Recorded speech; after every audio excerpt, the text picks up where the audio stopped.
Thank you very much. I'm extremely happy to be here as one of the topmost private institutions, private higher education institutions in the country. And recently I was telling to my own university that this will be one of the competitors, especially when it comes to the ranking in near future.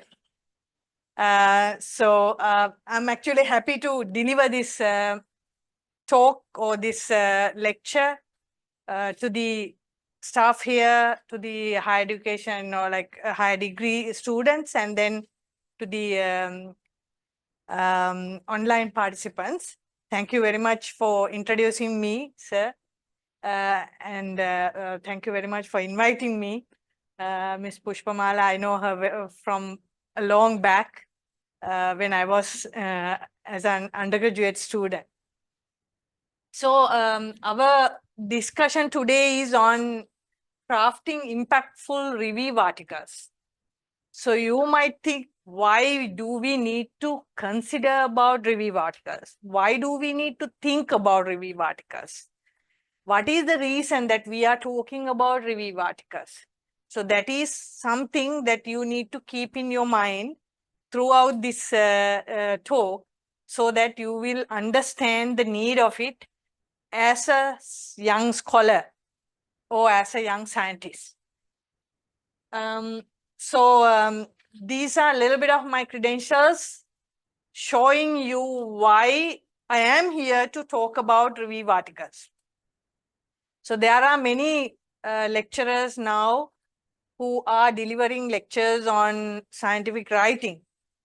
But be aware about the profiles of the lecturers who do scientific writing, because it is something that comes with the experience, right? So if I am teaching you to write a review article, then I should have written review articles. I should have some experience about how to publish a good review article in this competitive publication world. Right? So that is why I'm showing this particular slide. So you can see that the article number here is about 195 and reviews about 70 plus. So I have written that many reviews so that I have the experience to teach you how to write a review, why do we need a review, and then how do we publish a review article.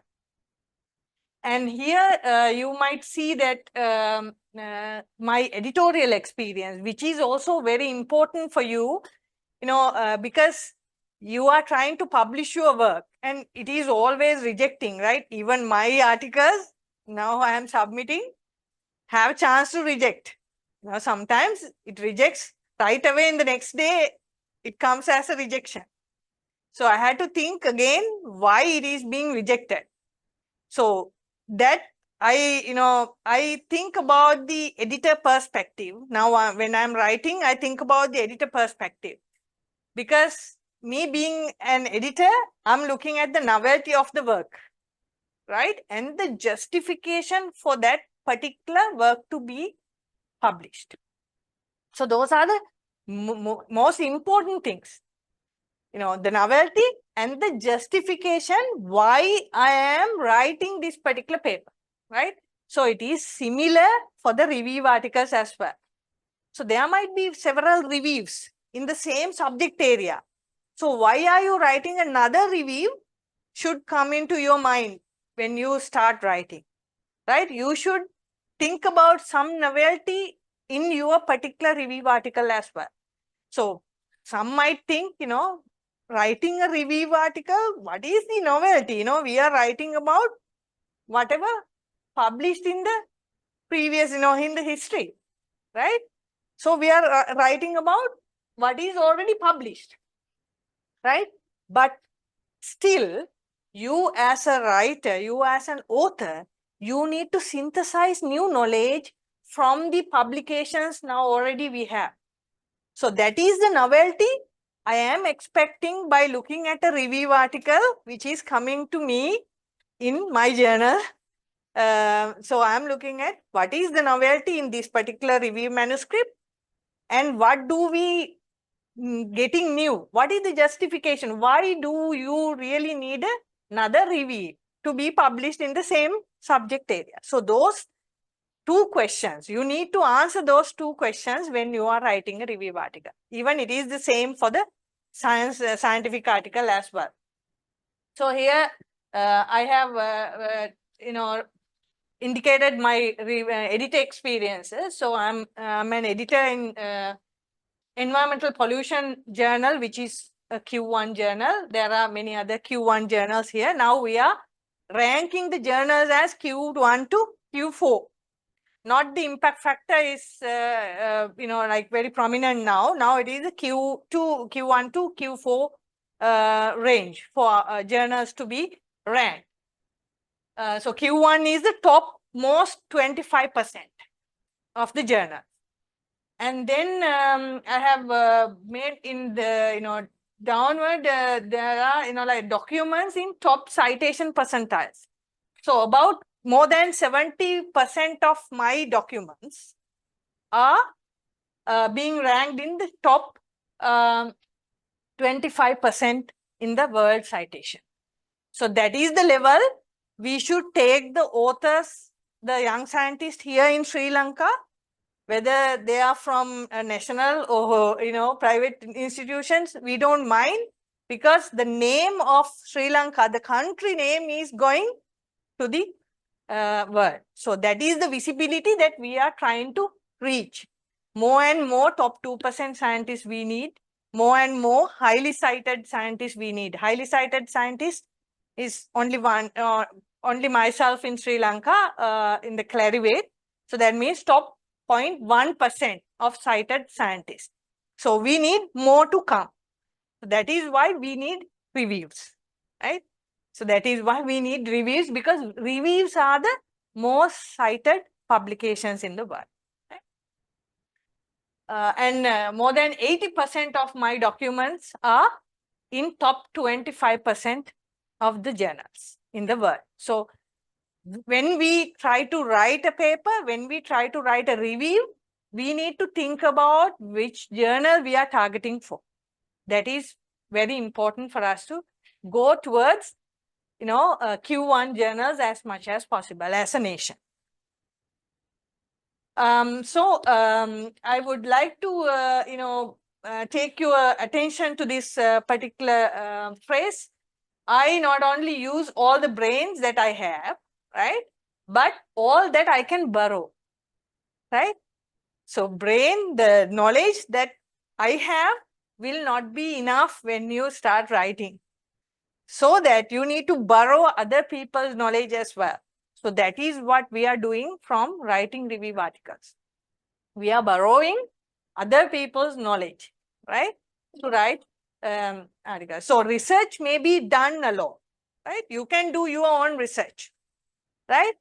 But it can't be done isolation, because you always try to answer or try to find a solution for a particular problem based on the existing knowledge, right? So that existing knowledge comes from the literature, right? Past knowledge. So why do we really need a literature review? So there are two terms, literature review and review articles here, right? So literature review we all do when we start doing a research, right? We all must do a literature review before we start the research. Why? Right? Why do we do a literature review? Huh? What is the reason? Yeah, we need to know what has happened in the past based on, depending on the subject area or whatever the specific area that we are focusing on. So when we do a literature review, it established the exact things that we are looking for and the limits, right? So when you have a specified topic, you do a literature review based on that topic. So you know what are the limits around that topic and defining what exactly has happened, right? So there is no other way to establish the terms and context rather than doing a literature review. And then it presents a survey about that topic, right? It is a survey. That is why we call it literature survey, right? So there is no other way that we can do it rather than doing a literature survey or literature review. And it explores the way that the similar kind of problems, how the similar kind of problems have been solved, right? So there is no other way for us to know how similar kind of problems have been solved other than doing a literature survey or literature review, right? So by going through various literature, we would understand, okay, similar kinds of problems people have solved in different manner. That is their research methodology, right? Methodology says how they have solved the problem. So we can get an idea about reading their methodologies. Okay, there has been several ways that they have solved similar kind of problems, and we can get an idea about how do we solve our own problem based on whatever the instruments that we have, whatever the resources that we have. So there have been various different methodologies, and we can choose whatever particular methodology which fits us, right? So that is why we do a literature survey. And then different perspectives, debates. There are many debates in science, right? Various times you have various debates coming up. Now we are debating about climate change. Some scientists say, no, this is not a big issue. This has been happening in the world. This is natural. And some other scientists say, no, this is a big issue. This has not happened earlier. Now the trend is having a huge impact on our day-to-day life because of the climate change, right? So there are debates. So you will not be able to identify about the debates or things happening in the science if you are not reading the literature, right? And then you can evaluate the quality of literature by reading them, right?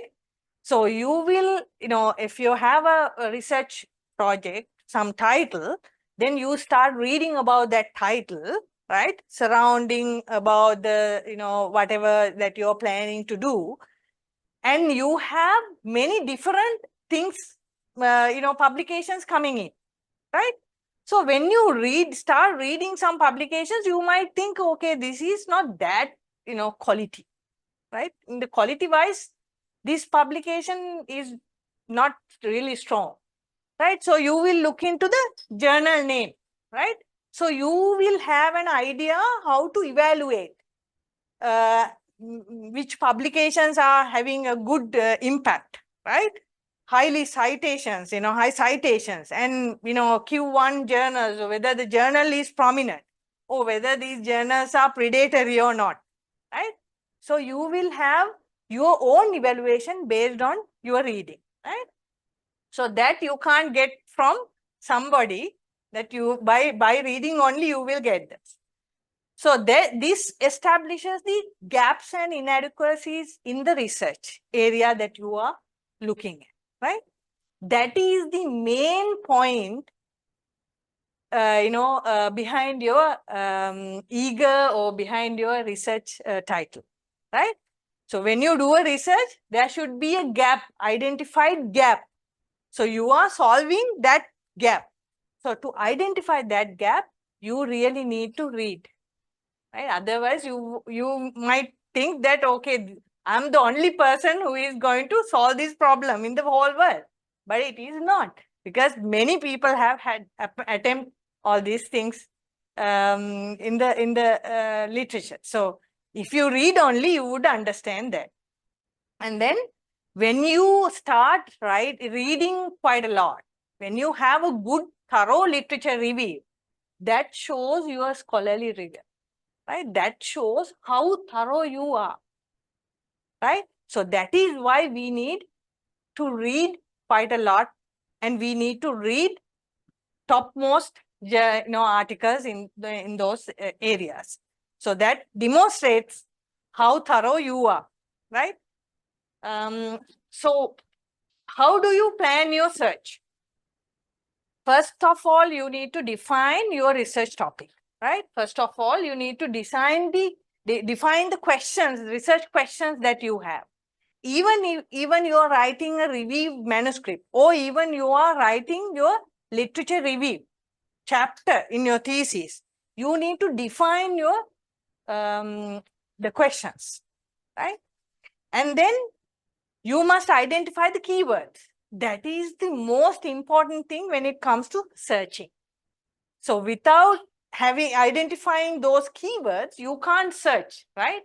Either you are searching in Google, or either you are searching in some other Scholar or Scopus, whatever. You need to identify the keywords. If your keywords are not fine enough, then you will not get the essence of the stuff that you are looking for, right? So keyword identification is very important, right? In my case, I'm using Google, just the Google, platform, without even going into Google Scholar or Scopus. I'm not looking at in Scholar or Google, Scopus. I'm just typing my keywords in Google, right? And I don't really use the Boolean, operators. I think it has automatically come to me the keywords correct, so that I get the papers right.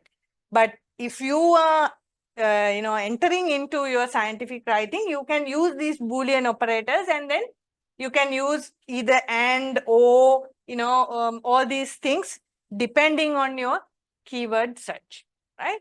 So Boolean is very important when you go in searching in Scopus for a bibliometric analysis, right? So I will come into how to do a bibliometric analysis later. So bibliometric analysis, if you're doing something like that, then these Boolean keywords are, operators are very important, and or, not, and all these things, right? So I have given some examples here. If anyone wants the slides, I can pass the slides. It is already with them.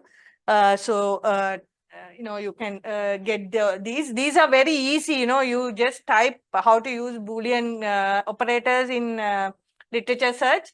There are many, videos and things in the Google. So now you have the keywords, right? Now you know the keywords. So now you have to go select the database to search, right? So there are many different databases. Like you have your own database in your library, right? You can go to the library and tell the library, staff that, you are looking for something like that. They have their own database. They can search. Even you can access, if you have the system, you can access and search in your library database. Or else you have Google, right? Google platform and many other platforms like that. You can just search. Or else Google Scholar is there. Otherwise, you have Scopus, PubMed, and many more, hundreds now. And there are digital libraries from various institutions, various universities in the world. You can just search from these digital libraries as well. So these are the databases and resources that you have for you to start searching on various literature. Then you have to evaluate the sources, right? So how do you evaluate the sources? You need to evaluate the credibility of the paper that you are reading. That is very important, right? You should not read papers from, predatory journals, right? There are so many journals now, more than 100,000 of journals. So you need to be very careful. You need to be thorough enough. You need to be knowledge about how to find a good particular journal to consider this paper is better or not, right? That is very easy. There is SciMago journal ranking system, SCIMAGO.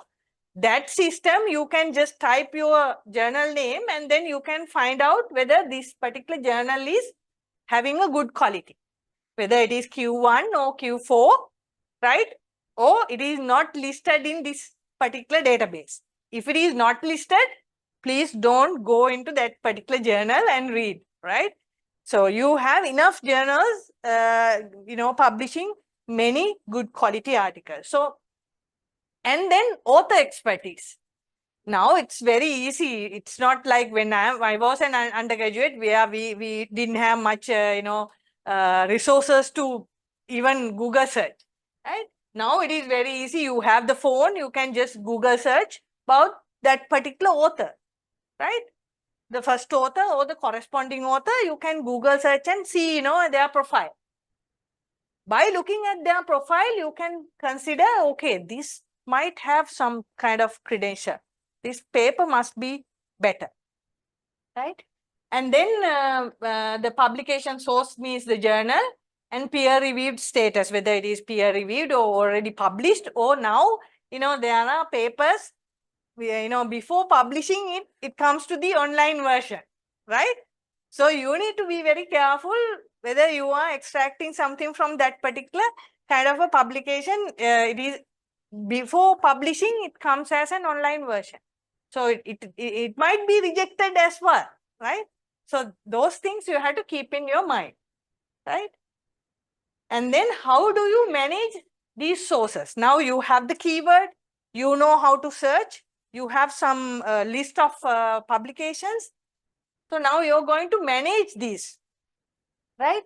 How do you organize and store the stuff that you have already found, right? What I do is, I make an Excel sheet, right? With that Excel sheet, I have like, this particular, the title of the paper and the first author in a different column, title in one column, first author in the next column, and then maybe write some remarks of that particular article, and then the reference, the full reference, so that I know whatever I am going through for that particular literature review or the review article that I am writing. Because when you do a literature review, you will go through like 100+ papers, right? You will not remember when it comes to some discussion, you will not remember which one that you were thinking of writing on that particular instant, right? So you need kind of a database with your information that you gathered for you to find it fast, right? So that is how I organize and I store my data. So I get the data into, like the reference into my EndNote file or my EndNote library. But for each and every article or literature review that I am working on, even it is a chapter or a manuscript, I have a separate EndNote library for that, right? So that I know this particular library has data or papers with regard to the title, right? So it is easy. And then reference manager tool, that is what I was discussing. EndNote is the best, but if you don't have access to EndNote, Mendeley is there. Anyone can use it because it has it is freeware. And then there are some reference manager softwares inbuilt in Microsoft Word as well, right? So you can use that even to do this reference managing. This is something very important, managing references, because you are dealing with more than 100 papers, so you can't remember or keep in mind everything there. And then you have to take notes, right? That is why I am preparing an Excel sheet, so that I can put a small note what I am looking at in that particular paper, right? So then easily I can, whenever I am writing the discussion, I can easily quote that paper, because I know from the keywords or from one phrase of or one sentence, I am putting, okay, this is why this paper is important for my writing. So that kind of a small information you can put. And whenever you are doing a literature search, right, or you are writing a literature review or review paper, you should keep yourself up to date. Even if you're doing a research, you should keep yourself updated, right? Otherwise, the reader or the editor or the reviewer will definitely understand that you have outdated knowledge, right? So when you are doing a research, when you are writing a review, it is very important that you have updated knowledge and updated reference list. So for my students, what I tell is, don't go beyond 8 years back, right?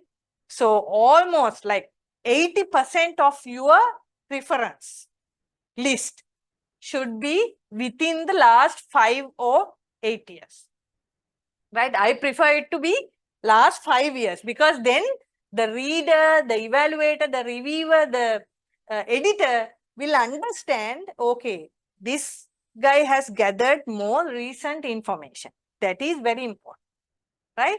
Because with time, science change, right? Science evolve, right? With time, it evolves, right?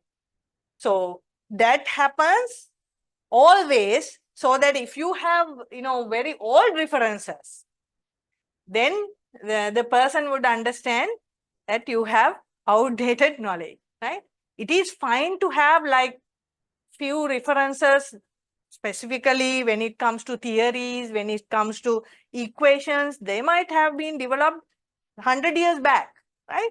But it is fine to have those kind of references, but not more than, 15 to 25%, 20%, right? So staying up to date is very important. And key authors, key journals, you need to follow, right? So when it comes to the, when your manuscript comes to me as an editor, the very first thing I would read is the title, right? Then when I read the title, I have in mind, okay, this is not that suitable, this particular field of area is like a few years back, not very emerging right now. So I have a negative feeling on that, So that is why the title is very important, because title is the advertisement of your paper, right? Advertisement of your research, advertisement of your manuscript. So title is very important.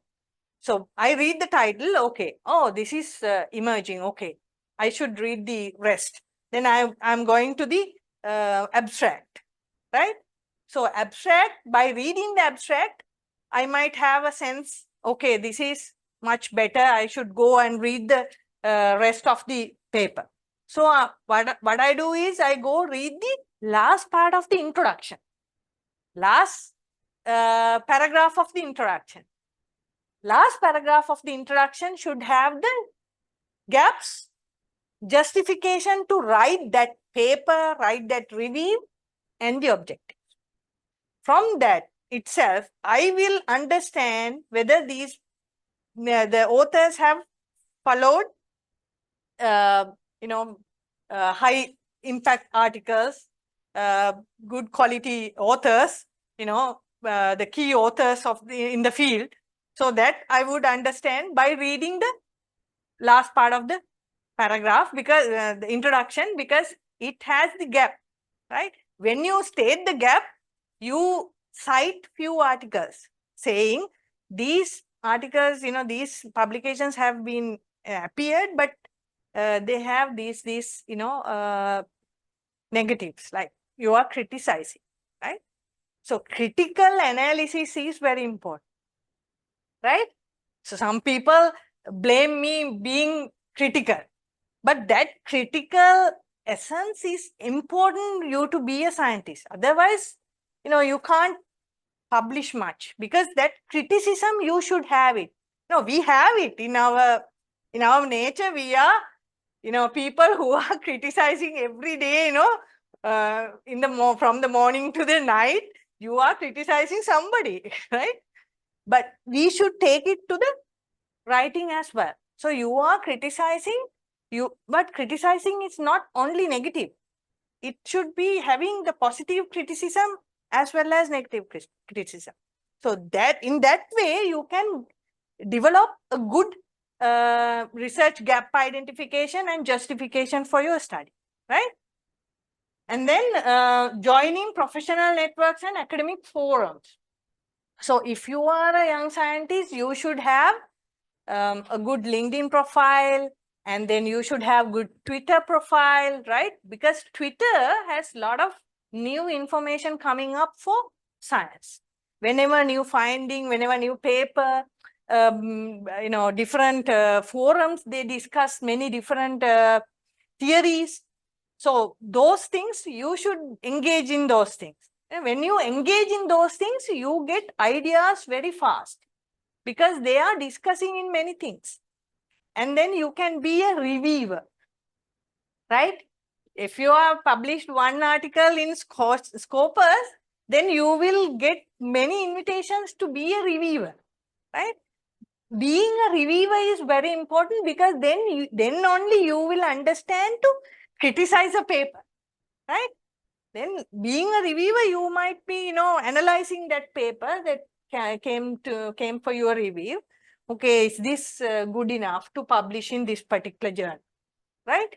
So those things you are evaluating by yourself, right? So being in those forums is very important. And this is what I was telling, the 5 to 10 years minimum, I would say 8 years is the maximum to go behind. Better to be in the most recent 5 years. Nowadays, you have a lot of ethical concerns when it comes to science, right? Plagiarism is one, right? And then now we have AI. So AI-based writing also now we are getting. But, these journals are having AI detection as well as plagiarism detection. So that it gives, this is one such platform that I am working on as an editor.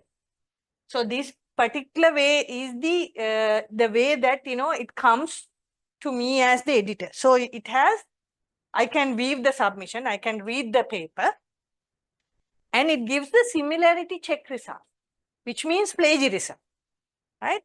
The similarity should be less than 20%. That is our, the editor's, criteria. Because we are allowing 20% is because, whether if it is a review article, there can be different things that you are writing about the same publication, right? So we are allowing 20%. And if it is a research article, even, the methodology might be similar, right? So we are allowing 20% for those things. And then for me, like being a researcher from the this particular country, so I know there are people who are not very strong in writing. So I allow another 5% more. So in my case, my me being an editor, I allow 25% similarity, right? So that has the, we have given that from the editor, editor-in-chief, that you can, you have your own margin for those plagiarism, but, don't go beyond certain level, right? Because it is not ethical. So here you can see it is given 35% similarity. So right away, I reject this particular article because no point, right? And there are duplicate submission check. Duplicate submission check means, so it has like 38%. That means you have already submitted this article into another platform, and then I can go check whether it has been rejected or not, right? So you can't submit one article into 2 places at the same time. That is the ethics that we maintain, right? It is unethical if you submit the same article two places at the same time. So that indicates from here, right? So in this case, it is given 38%. That means, it has been submitted, or it has, similar article has been submitted but rejected. So we are allowing. And there are, different categories that I am looking at as an editor when a paper comes to me, right? So what I wanted to show was the plagiarism, right? And you need to proper cite the references, right? That is very important, because especially when you are writing a review, literature review, you are taking some other's work, right, for you to write. So you need to give the credentials, you need to give the proper benefits for them as well. So this is how the journal itself show you the plagiarism or the similarity, right? So the same article that I showed you having 30%, not the same article, but there this 30% plagiarism is there in this article, and it gives another flag saying 1, and it says that there have been the authors have been trying to show that there is no plagiarism. So they have done some maybe like some kind of different techniques to showing that we have not plagiarized, right? So these kind of things are there now in our platforms as editors. So we detect wrongdoings, unethical work when it comes to publication, right?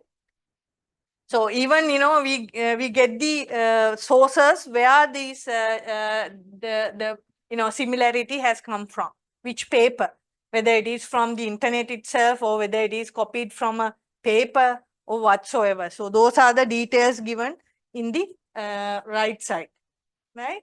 So this is how it comes to us. So review articles are very important. So you can see like more than 80 review articles are being published per day. So it is highly competitive, right? So we have to win that competition to publish our own review article. Otherwise, our citations would not go high. Our visibility would not go to a certain extent, right? So we need to know how do we go beyond, go passing this problem. So review articles are very important for us because it has been read by many people, right? Because it is very easy for you to get information from a review article than reading 100 articles, right? So you get a review article downloaded, you read, and then you can note down, oh, this paper has done this, and likewise, right? So it is very it is read by many people, graduate students, practitioners, maybe people changing research ideas like me. I was doing biochar for my, like 10 years of my, beginning as a researcher. And then I felt like, this particular area is now saturated. So I had to move to some other research area. So I thought, okay, I will start working on microplastics because it is emerging. So from biochar to microplastics, I was changing my research field. So I want to read papers about microplastics. So I started reading, easy for me to read reviews on microplastics so that my knowledge will be improved fast. So these kind of things happen. So, and then high citation rates is very important for you as a person, and for that particular article that you are writing, if it is published in a good journal and the journal is having another high visibility from your article itself because it is receiving so many citations, right? So you will be recognized as a good author. So there are differences between research articles and review articles. I'm sure you all know about those things. Review paper or literature review is giving perspective, like it evaluates the previously published work. But if it is a research paper, it discusses the present research, right? Your own findings. And review paper, it based on existing research data. But a research paper means you have new findings from your own research. And the length, if it is regarding the length, review article is much more longer than a research paper for sure. But nowadays, some journals have set limitations for word limit for review articles, because some review articles are having like 50 pages. So they have set a limit. Most of the journals, they prefer 10,000 words per review article, so that, excluding the reference list, but 10,000 words maximum. So you can go up to 12,000, like not more than that. Then the authors would say, this is too lengthy, so we are rejecting you. For a research paper, it's around 5,000, 6,000 words, right? So that is how we consider the difference based on the word limit. So review article is more than a chapter, right? It might be as your literature review chapter in your thesis, right? So the beginners that who starts their research life, I would say you should start your own literature search, right? And target for a review article before you start the research, right? It might be hard, but if you do it, then you will have very thorough knowledge on what has happened in the research area, right? At least at the end of your first year of your MPhil or PhD, try to get a review article out, right? Then you are very thorough on what you are doing. Because in my experience, when I was doing my master's and PhD, I realized that I understood what I have done when I was presenting it or defending my thesis. When the evaluators were asking questions only, I realized that, okay, this is what I have been doing. So that is how we are and as the students. So if we go through, writing a review article, then we understand, because we are reading critically, writing critically, thinking what is in there, what else it should have been had. Likewise. So thinking critically is very important, in scientific writing, right? Thinking critically is very important for this country as well. Since we are not critical thinkers, this country has get down to this stage, right? So this is something that you should start from the education, school education. I might be criticizing, but mind me, because the critical thinking, logical thinking should be start from the primary age, right? We have been having that, I think, from our era. Maybe Professor Athalage kind of scientist might have been had it much more better than us. Because nowadays it is diluting, we are diluting our education, whatever the base, the fundamental knowledge that we give to children. So the critical thinking ability, logical thinking ability is now fading, right? So because they can even, search anything from the smartphone or whatever. So they don't think much. They just, okay, we'll search in here.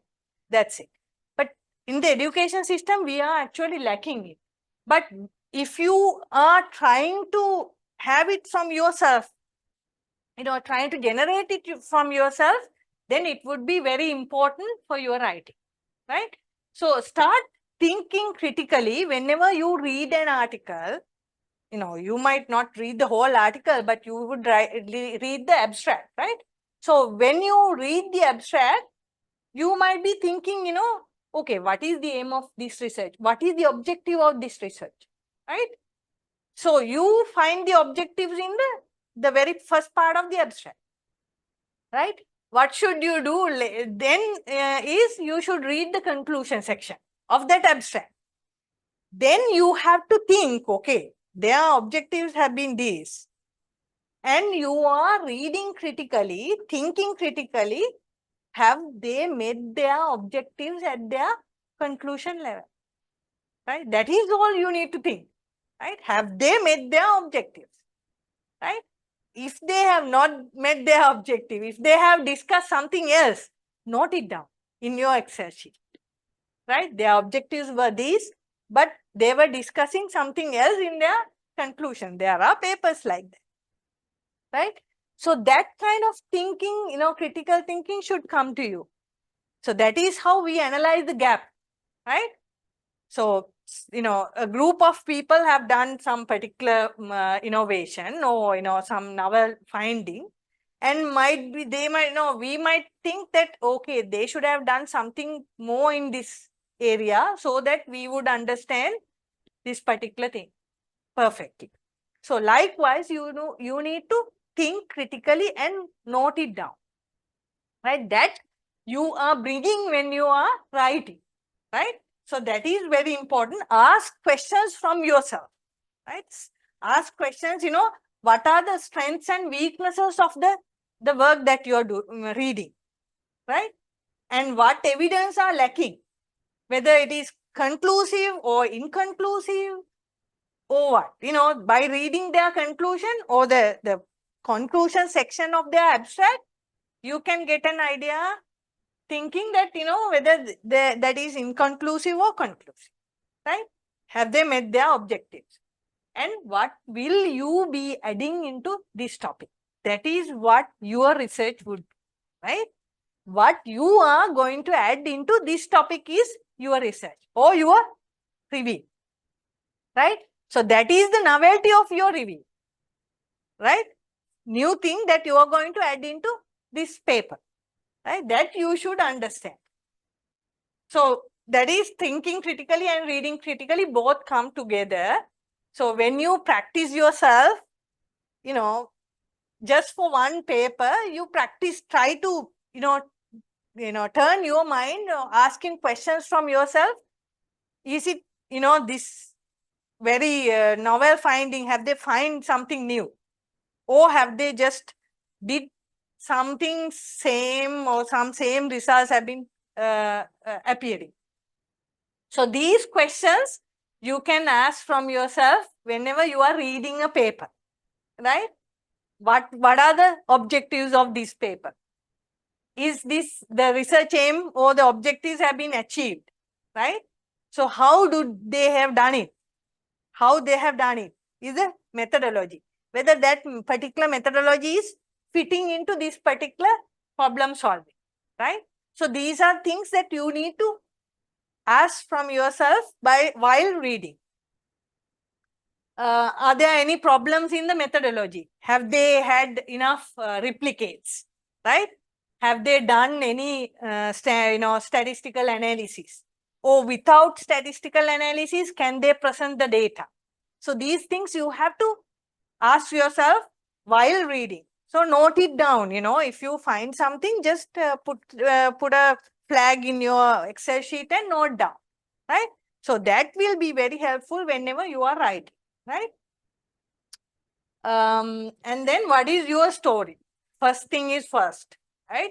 So you need to find a good topic whenever you are going to start writing a literature review or a review article, right? Good topic means emerging topic, right? So don't write review articles or don't do research in, very old subjects, right? You need to find something emerging, right? There are many things in this world in each subject area, not only for science, not only for engineering, even for humanities, social sciences, enough things are there which is emerging. Things are changing rapidly now. So you can find something new that you need to focus, right? That is how I change my research area so that I can keep my pace, right? If I don't change my research area, then I'll be back, I will not be doing, well in this particular research area, because environmental science is very competitive. Many different pollutants daily coming up from various different things. If I am only focusing on heavy metals, now heavy metals is gone. No one discusses about heavy metals now, right? Now it is various different other contaminants that we are making by ourselves. Plasticizers, PFAS, many different things. So we need to keep ourselves updated, right? So that is the first thing.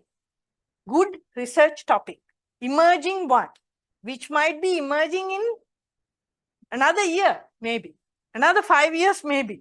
Then your citations will be very high when it emerges, right? That is how I keep changing my research area, right? Nowadays, it is AI or computer science, whatever. You have various different things coming in. So first thing is try to find a good topic and do a good thorough literature review. Read top papers, right?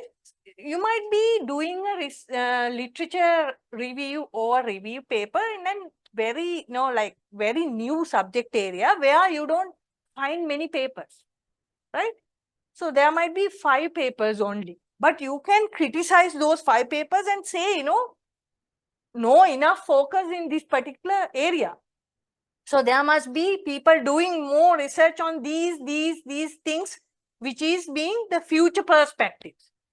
So the new researchers, they would be very happy to read your review article because you have given the future perspective.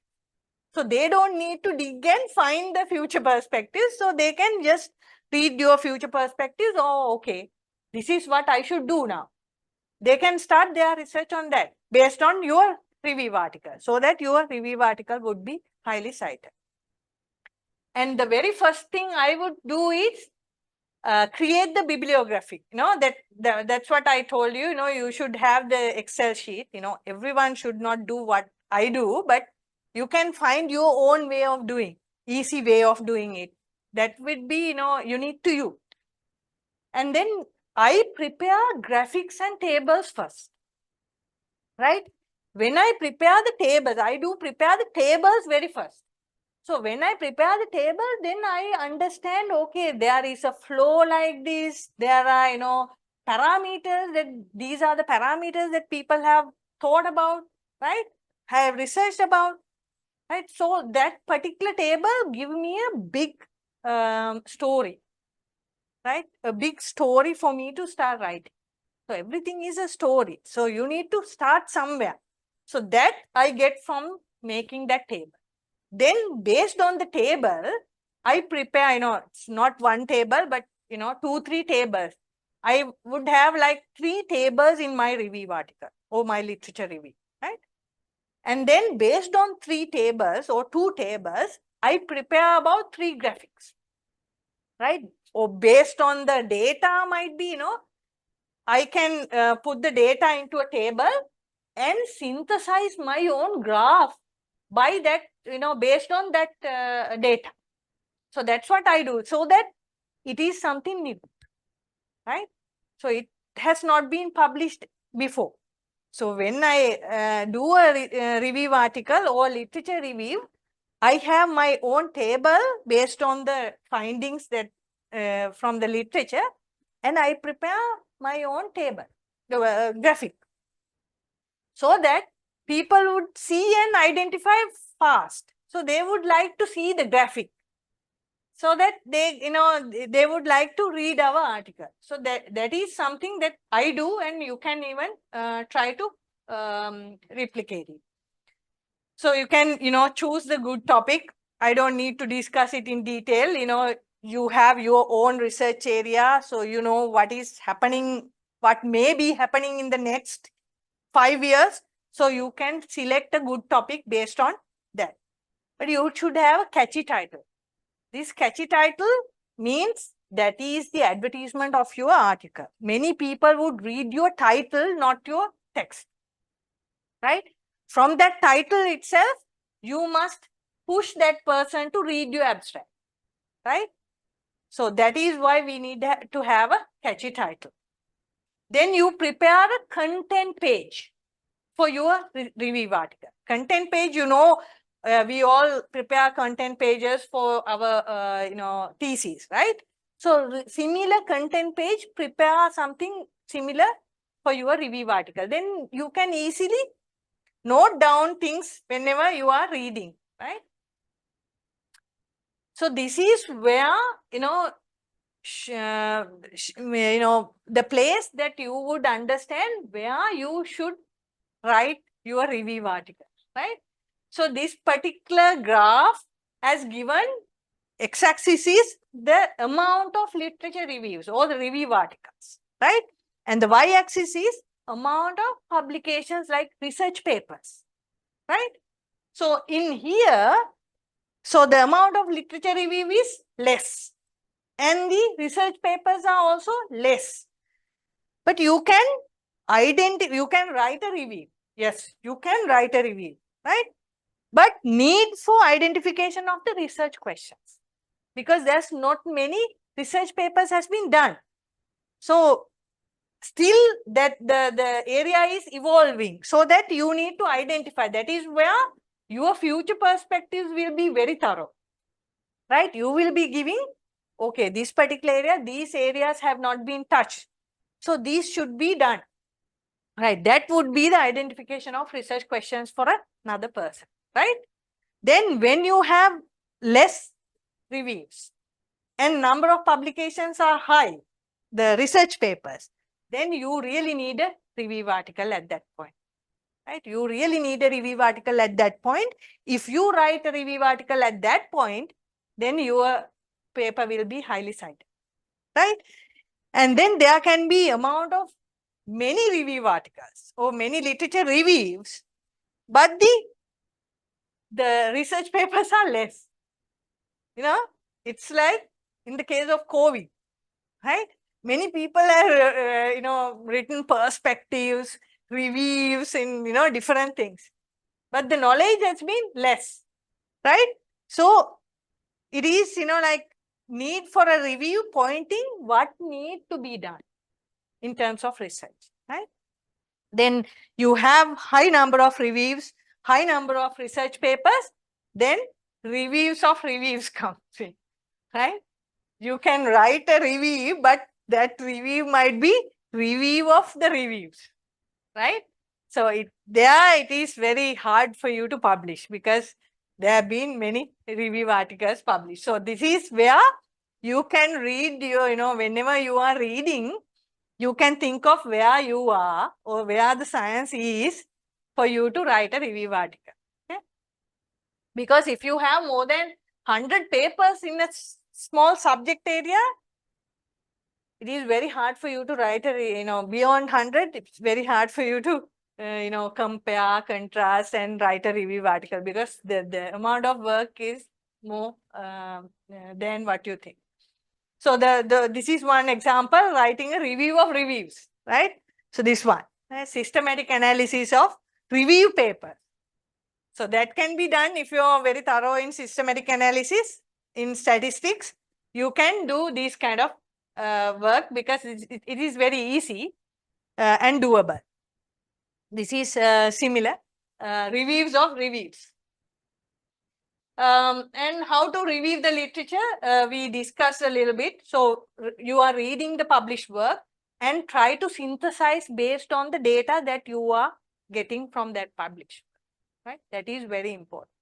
So some kind of synthesis should be there in your literature review. Otherwise, it is not easy to publish, right? Don't just report, right?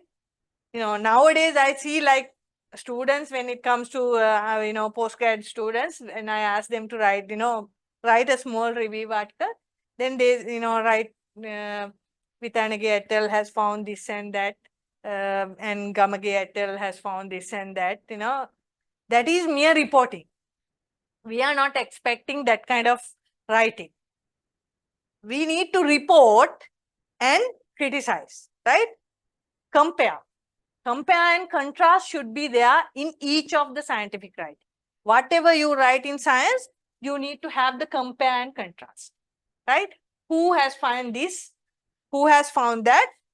What is the difference? Whether they have found something similar or they are contrast to each other, and what is the reason? That is synthesizing, right? What is the reason? You are giving, you should report and then synthesize. Based on your own knowledge, you are saying this person has found this, and this person has found this. These are two similar results. So that means particular, the systematic way of happening. But these two groups have found contrasting results means what?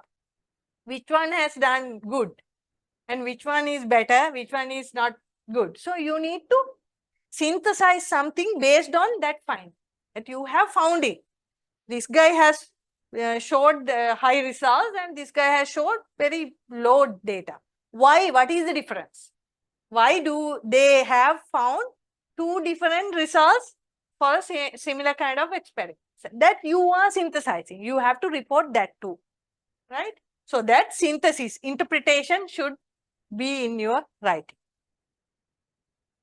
So mind mapping is very important at that sense. So as I always telling, you can jot down ideas. That is very important. Because whenever you are reading, the things are coming into your mind. And if you pass it, it won't come to you again. So right away that something comes into your mind, jot down somewhere, right? Either by as a, in the PDF file as a note, or just in the Excel or whatever, Word or wherever you get that idea, you just find it, write it down and put the reference so that you would understand, okay, I got this idea by reading this paper, right? So those are very important. And if you, when you prepare the content page, you might be preparing it, and then when you start writing it, you might see the flow is not really nice, so that you can move them around and do some play, right? Create links, right? You are the one who is trying to create the link, right? This person has, was telling, this has been the way that is happening, and somebody else is telling something else. So you are the one who is putting the reader into that link, saying this guy has found this, and this person is saying something different. So the link you are showing, okay, there might be something, different happening in this system, right? So that kind of linkage you should give. That is the synthesis, right? Put text on notes and then swap between diagrams and outlines. Diagrams are different, outlines are different, right? So, you can prepare an outline first and make it a diagram, likewise. And transfer to Word if it is, if you are a person who is writing everything down in a piece of paper, then fine, you can translate to your Word, right? So try to, change yourself to write it down in your phone or something else so that it is easy for you to translate. So defining the scope of the scientific literature review, you have various different things. Your personal motivation should be there. So you should have your personal motivation saying that, I should go ahead with this particular subject area, be a person who is well recognized in the international arena. So that is the personal motivation. Or else you can think of, I should have my H-index 10 at least by 5 years or something like that. You have to have your personal motivation and go ahead. Novelty is very important, right? So whatever you do, whenever you do a research, whenever you do something, some writing, the novelty you should have. That is what, again, the bad things about our education systems. So the people who are thinking out of the box is being now less and less, because we are promoting them to read and whatever they learn, just write in the answer sheet and go, right? But we need to promote them, or else we need to think about ourselves regarding the novelty of what we do, right? Novelty is very important. So novelty comes, from a graph even, right? If you prepare a graphic, that might have some novelty, so that your review or your literature review is being solved based on that graph, right? So new things that you should think. Journal reference. So whatever the journals that you refer, If it is in top class, like Q1, Q2, then the editors, the reviewers might recognize you as a standard author, right? Because you are referring the best quality journals, right? So that is also very important. Author expertise, we might not be experts, right? But why not we ask someone else to be a co-author of us, right? So that is what I always do.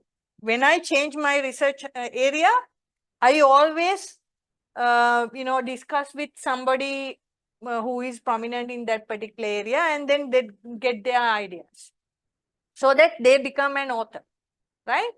So that is how my network I manage, like for 25 countries maybe, right? So that is very important. We are not experts on everything.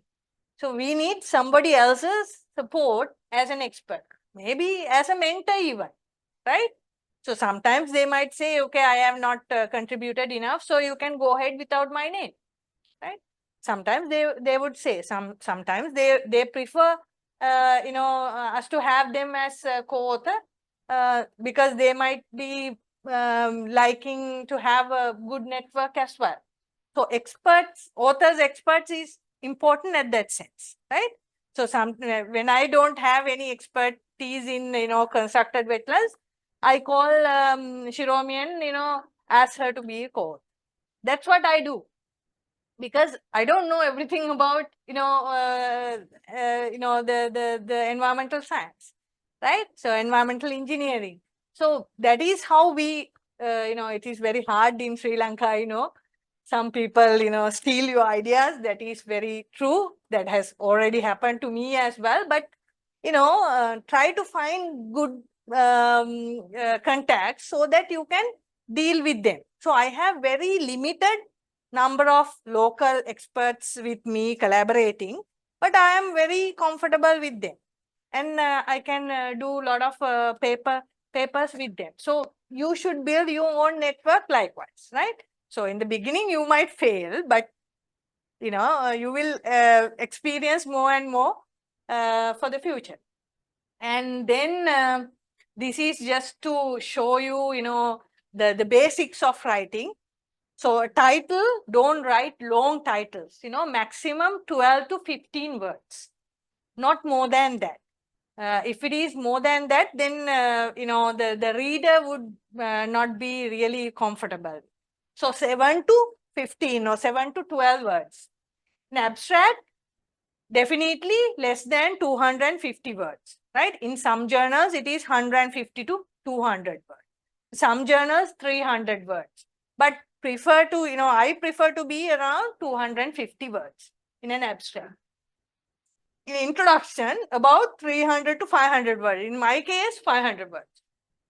Right? That is what I do tell my students, your abstract, your introduction should have 500 words, 2 pages, 4 paragraphs, right? First paragraph, the general introduction, right? General things about the topic. Second paragraph, the literature, what has been found, what has not been found, and so on, right? With quantitative data, right? With quantitative data. Second paragraph with quantitative data, these guys have found this one and that one and so on with references. Third paragraph, the gaps and justification, right? Or whatever the solutions that they have found, right? Fourth paragraph, you have the justification and your objectives. So that the introduction is done, right? This is the same that I practice for research papers as well. And then the main text is whatever you are comparing and contrasting based on the findings that you have. And conclusion, less than 300 words, I would say. I'm not going into 500 words at all. Sometimes in my case, it is 200 words, 150 words. Conclusion is very small. You know the difference between abstract and conclusion, right? Do you? Huh? Abstract is the summary of your article, summary of your work. Conclusion has what? Only your highlights. Only the highlights. Plus, you can write another sentence or two on the implications of your work, right? So, never repeat the objectives, methodology in the conclusions, right? That is abstract, right? Conclusions should just have the highlights of your findings plus the implications. So these are, summarizing what I already told about the introduction. And remember, everything should be in good clarity, right? Clarity should be there in your writing. So don't write long sentences, not more than 20 words in a sentence at all, right? It is better to have 15 words in a sentence, not more than that. Otherwise, you will be, the reader will forget whatever in the beginning when they read in the latter part of your sentence. And also, whenever you are writing, don't merge sentences, right? Don't merge using and. 1 point per one sentence, right? Don't merge, points like and then therefore and whatever. Don't merge, it's very clear if you write short sentences with 1 point per sentence. And then clear paragraph structure. This is very important. You have to have one introductory sentence, beginning of the paragraph, then the body, then the concluding, remarks of whatever in that paragraph. That concluding remarks should align with the later paragraph as well, right? So this is how we build up the flow of your work. And then don't assume knowledge, right? We are scientists, right? We are scientists. We don't assume, right? We do things based on the evidence. We do things based on the evidence. If the evidence does not exist, then we say the evidence is not there. So we don't know what is happening, right? So that is what the, like famous, I've become famous because of this burial issue, right? So that is what we took that decision because there was no evidence at that time, right? So science evolves and things change, right? Then we change the decision because we didn't have any knowledge on how that virus was behaving, right? So don't assume knowledge. Always try to give a reference and prove, right? That proof should be there, right? So no assumptions. Always try to prove and be objective and balanced. You can use signposts, like signposts kind of, however, yet, and then, moreover. These kind of words will give you a signposting that whatever you are saying later, right?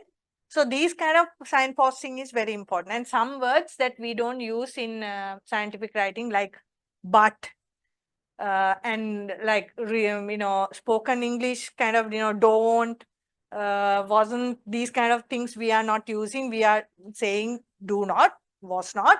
And then, we don't use but, we are using instead or however, or things like that, right?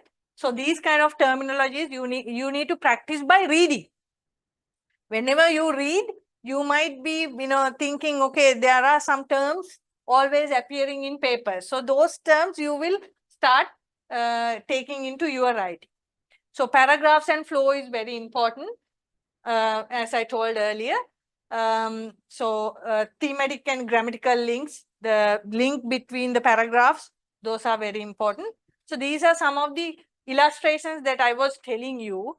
So in literature review, so these are data from the Scopus, right?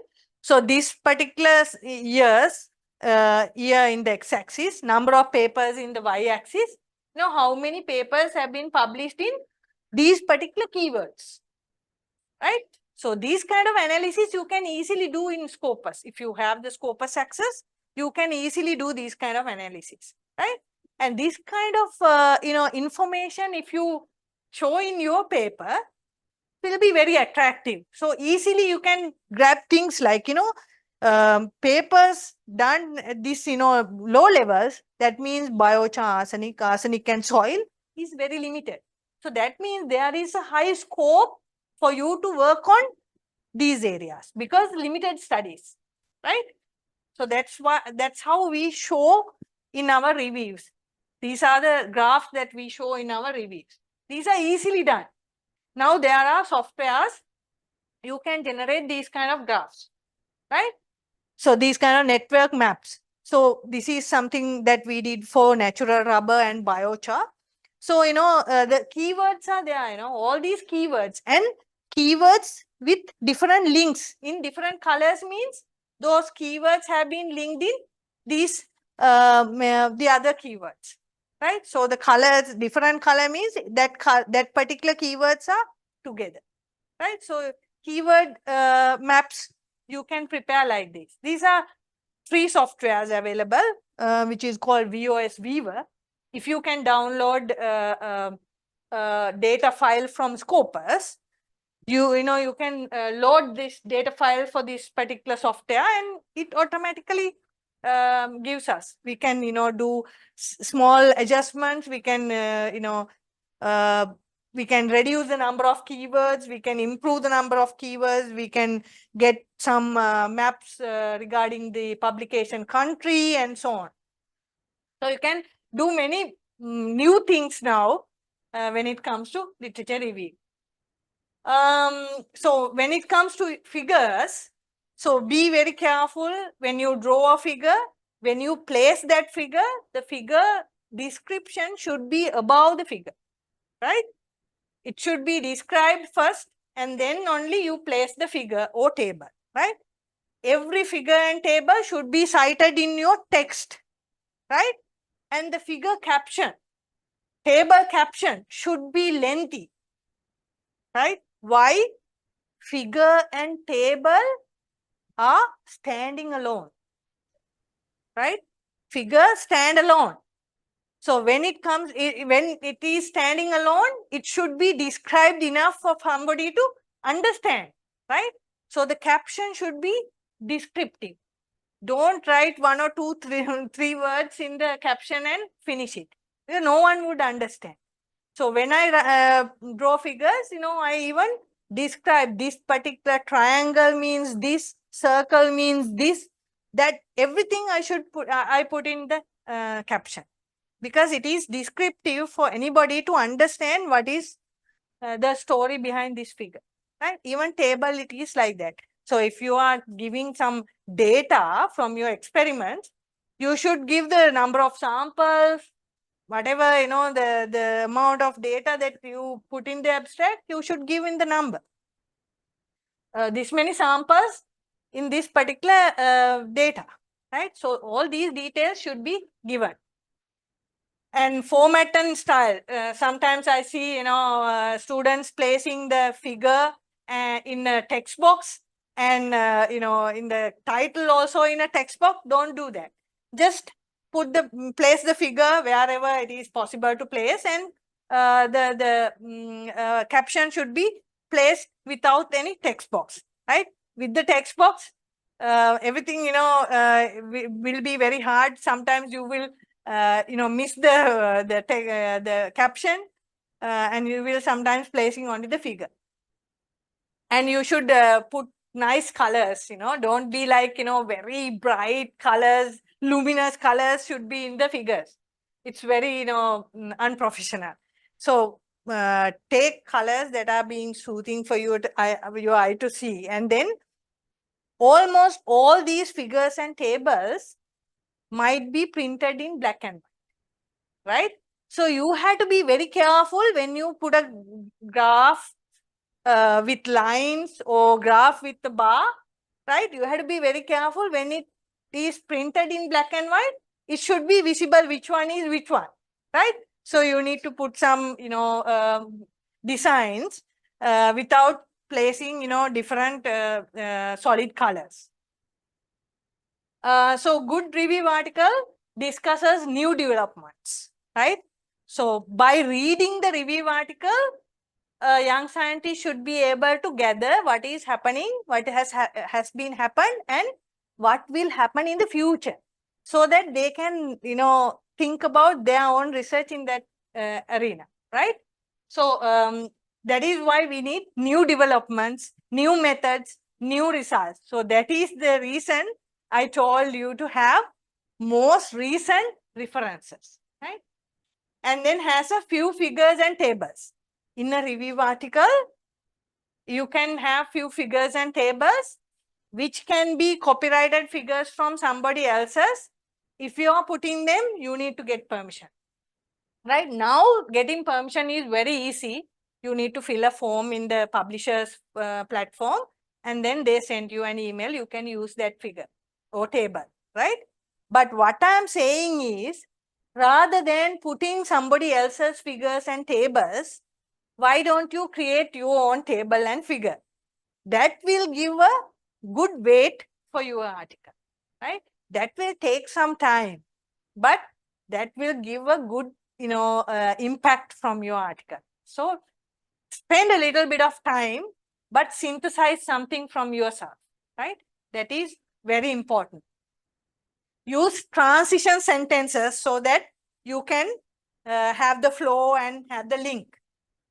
And it should consist of author's thoughts, right? Author's ideas. That is why I told, you need to have compare and contrast always, not mere reporting, right? Compare and contrast should be there.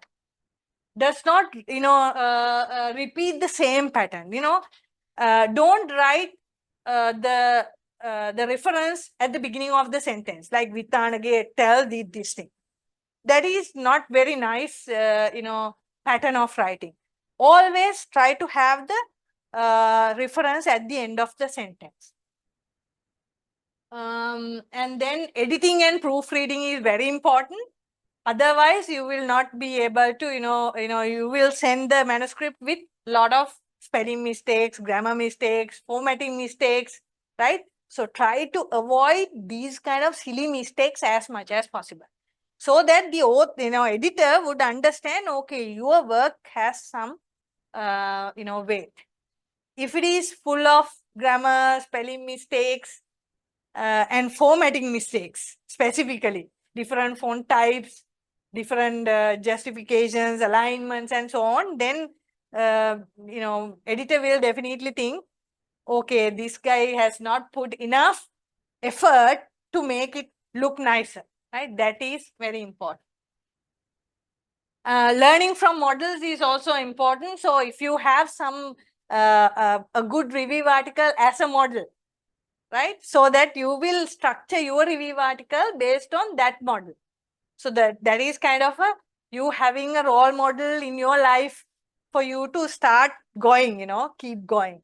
So that kind of, mentorship or model should be very important.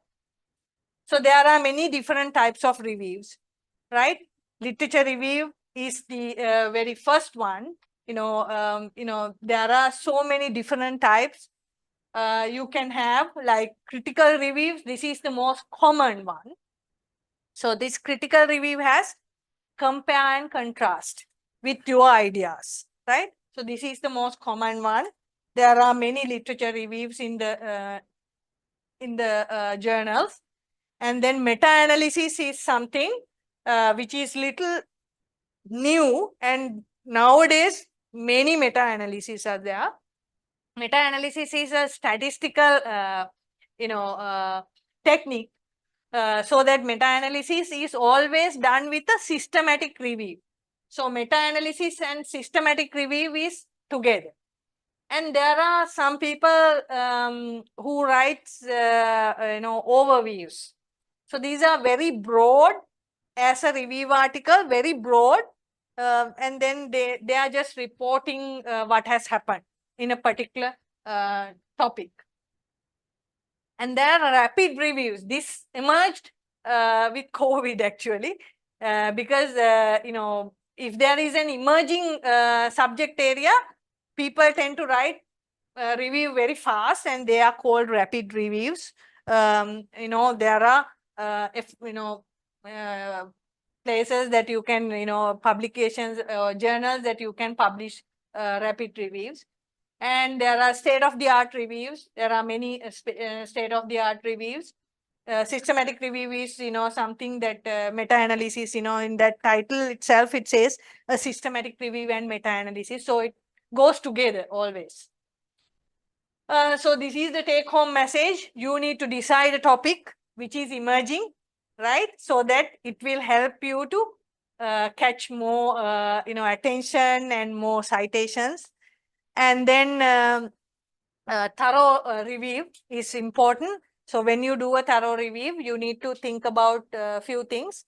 One is the most recent data, most recent papers, and then most, you know, cited papers or papers in good journals like Q1, Q2 journals, and then provide a comprehensive understanding of about the given topic. Now that is very important, so that the readers will be more and more when you have a comprehensive understanding is given based on the compare, contrast, criticism, new things that you are thinking that would happen in the future.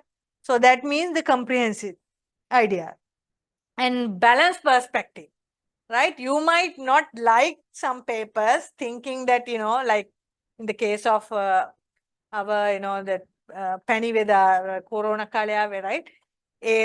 So you might not like, but that has happened. As an example, CKDU research in Sri Lanka. We know that CKDU research has been having so many hypotheses, and we know that some people, they try to have some pseudoscientific ideas and write papers because they wanted themselves to be highlighted as politicians.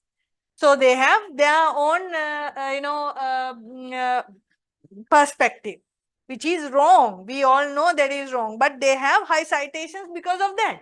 Because we always, when I write article on CKDU, I try to have a balanced perspective. So I cite the wrong, you know, idea as well, so that they get the high citations. So we might not like, but we need to be balanced. We need to show the reader there have been these different perspectives, different thoughts, so that the reader would understand which one is better and which one is good or wrong.